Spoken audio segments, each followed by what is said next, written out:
खुदा यीशु मसीह के बाबरकत नाम में आप सबकी सदा सलामती और उम्मीद करता हूँ कि आप सब लोग खुश और खैरियत से हो। अजीजों, एक खादम की सदा ये ख्वाहिश रहती है कि आपकी रूहानी सेहत बरकरार रहे। तो मैं भी मतवक्को हूँ इस बात के लिए हमेशा, और तवक्को करता हूँ आपसे कि आप हमेशा अपनी रूहानी सेहत में दिन ब दिन तरक्की करें और आपकी रूहानी सेहत हमेशा खुदा यीशु मसीह के कादर बख्श नाम में हमेशा कायम और आबाद रहे। खुदावंद आपके साथ हो। आमीन सुम्मा आमीन। अच्छा अजीजों, आज का जो टॉपिक है एक दफा फिर मियाँ और बीवी पर है, क्योंकि कई दफ़ा लोग भी मुझे कहते हैं कि सर आप बड़ा अच्छा लगता है ये देख सुनकर कि आप ज़्यादातर मियाँ बीवी के टॉपिक पे बात करना चाहते हैं। मोस्टली लोग नहीं करते,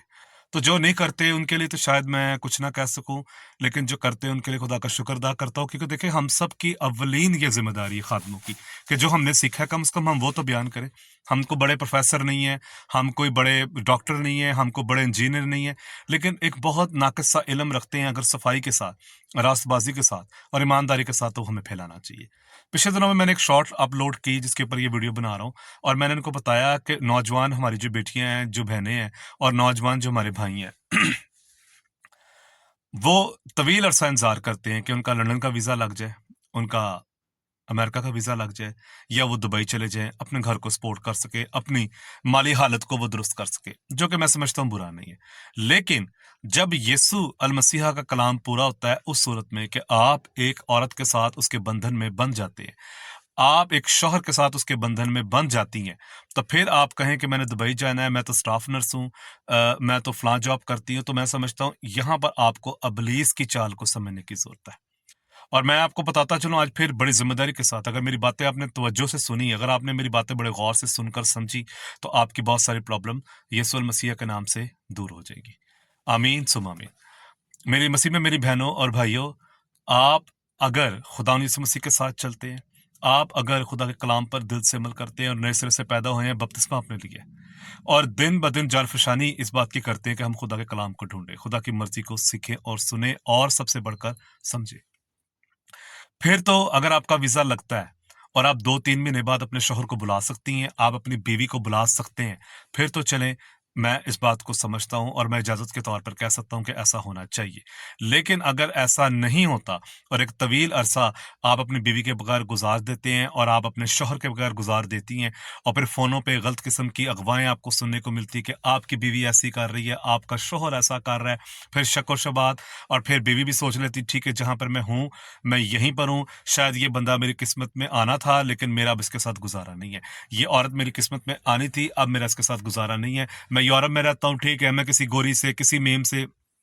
किसी भी खातून से जिसके साथ मेरी अंडरस्टैंडिंग हो, चाहे वो किसी भी ममालिक से हो, किसी भी जगह से हो, मैं उसके साथ शादी कर लेता हूँ। अजीज, तक मेरी बात याद रखें कि आप जब खुदावन के बंधन में बंधे रहते हैं तो ये बहुत ज़रूरी बात है, कि मैंने जैसे पहले भी गुजारिश की अपने शॉर्ट्स वीडियोज़ में बहुत दफ़ा बोल चुका हूँ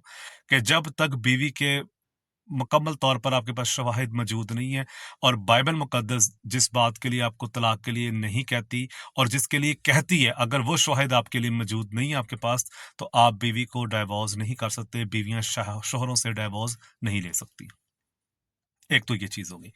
दूसरे नंबर पे आप देखें कहीं पर भी है ना, सबसे आसान बात होती है कि आप खुदा की मर्जी को जाने। आप दोनों मियाँ भी बैठते हैं, आपकी शादी नहीं हुई है, आप उस जगह पे बैठते हैं जहां पे एक कमरा, और आप हर सुबह दोपहर शाम जॉब के बाद आप एक दूसरे के साथ वक्त गुजारते हैं, आप वहां पर बैठे और मुंह से पुकारें और कहें खुदाउन कि मेरा शौहर बाहर चला जाए, क्या तेरी मर्जी है? मैं बाहर चली जाऊं, मैं एक स्टाफ नर्स हूं, या मैं इंजीनियर हूं, या किसी भी बड़ी फॉर्म में, किसी बड़ी फर्म के अंदर मैं जॉब करती हूं, मैं चली जाऊं, मेरा बॉस बहुत अच्छा है, मेरे लिए मेरे बाप की तरह है बतौर, लेकिन वो मेरे बच्चों का बहुत ख्याल रखेगा, मेरे शौहर का बहुत ख्याल रखेगा, वो मुझे बुलाता है, क्या मैं चली जाऊं? जब तक आप देखो पूछते नहीं हो, जब तक आप कोई बात नहीं करते, आप खुदा की मर्जी को कभी नहीं समझ सकते। खुदा की मर्जी के लिए आपको जरूरी है कि आप अपने मुंह से खुदा का शुक्रगुजारी के तौर पर, जब खुदा के कलाम के साथ आप खुदा कलाम को सुनते हैं, आप खुदा कलाम की बात को मानते हैं, तो फिर रोज़ आपको मुंह से उस पावर को निकालने की ज़रूरत है कि खुदावंद तेरी मर्ज़ी मुझ पर ज़ाहिर हो कि मैं बाहर जाऊँगी या मैं बाहर जाऊँगा। क्योंकि पता क्या बात है, कई दफ़ा देखा जाता है शौहर जब बाहर के ममालिक में होते हैं तो गलत किस्म के लोग, जो कज़न्स वगैरह हैं, दूसरे लोग हैं, मैं गलत लोगों की बात कर रहा हूँ, सबकी नहीं, ठीक है? तो वो फ़ोनों पे कहेंगे, ले तूने अपनी बीवी को छोड़ दिया, तेरी बीवी तो अब उधर जा रही है, इधर जा रही है, ये कर रही है, वो कर रही है, फलाँ कर रही है, तो शक-व-शुबहात आना शुरू होते हैं। अब जो इब्लीस का प्लान होता है ना, मर्दों के ज़हन में कामयाब होने की सूरत-ए-हाल पे होता है, मराहिल में चला जाता है, ठीक है ना? और उसी तरह ख़वातीनों के साथ भी होता है, कोई ना कोई कॉल करता रहता है, लो जी हमें तो पता चला तेरा हस्बैंड बाहर के मुल्क में है, वो नाइट क्लब्स में जाता है, वो इस तरह करता है,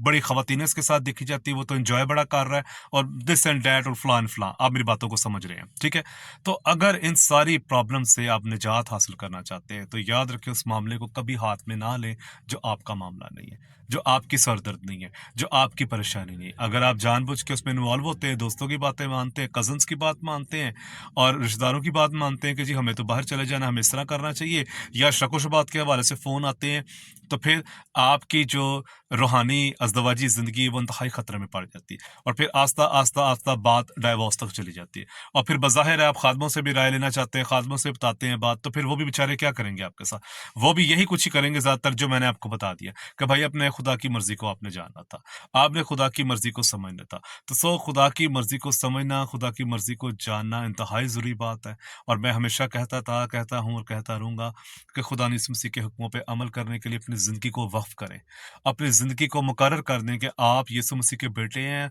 खुदा के बच्चे हैं और आपने खुदा यीशु मसीह के साथ-साथ चलना है, खुदा यीशु मसीह की मुकम्मल तौर से फरमादारी करनी है और आपने खुदा उनके हुक्मों पे अमल करते हुए ज़िंदगी गुज़ारनी है।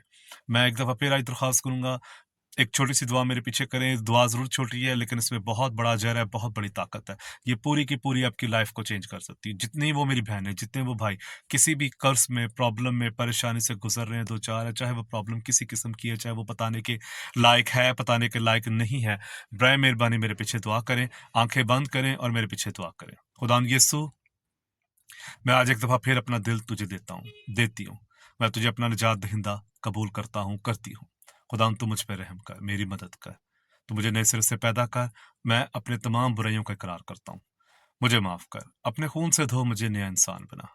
मैं उन तमाम जानने वालों को, अज़ीज़ों को, रिश्तेदारों को यीशु मसीह के नाम से माफ़ करता हूँ जो मेरा बुरा चाहते हैं, मेरे बीवी बच्चों का बुरा चाहते हैं। मैं अपने बूढ़े माँ-बाप की खातिर, मैं अपनी बीवी, अपने बच्चों की खातिर, अपने शौहर की खातिर खुदा यीशु मसीह के नाम से मैं तौबा करता हूँ और अपनी ज़िंदगी को बेहतर करने का तेरे हुज़ूर वादा करता हूँ। तू मेरी मदद कर और मेरी इस वादे के वसीले मेरा नाम हमेशा के लिए किताब-ए-हयात में लिख दे। मुझ पर रहम कर, मेरी मदद कर। तू ही खुदावंद है, तू ही खुदा है। तेरा शुक्र अदा करता हूँ, तेरी जय-जयकार करता हूँ और तेरे नाम को मुबारक करता हूँ। मसीह यीशु के नाम से प्यारे पाक रूह तू मेरी मदद करना, मसीह यीशु के नाम से आमीन सुम आमीन। अजीजों, अगर आपने ये दुआ ईमान से की है तो मैं आपको सच कहता हूँ कि आपके ऊपर से अभी इसी वक्त सारा इब्लीस का अख्तियार खत्म हो गया। खुदावंद आपके साथ हो, आपकी मदद करे, इस दुआ में कायम रहे, इस दुआ को रोज करें। आप देखिएगा बड़े अजीबोगरीब तरीके से खुदा आपकी पूरी लाइफ को चेंज करेगा। मसीह यीशु के नाम से मेरी आमीन सुम आमीन।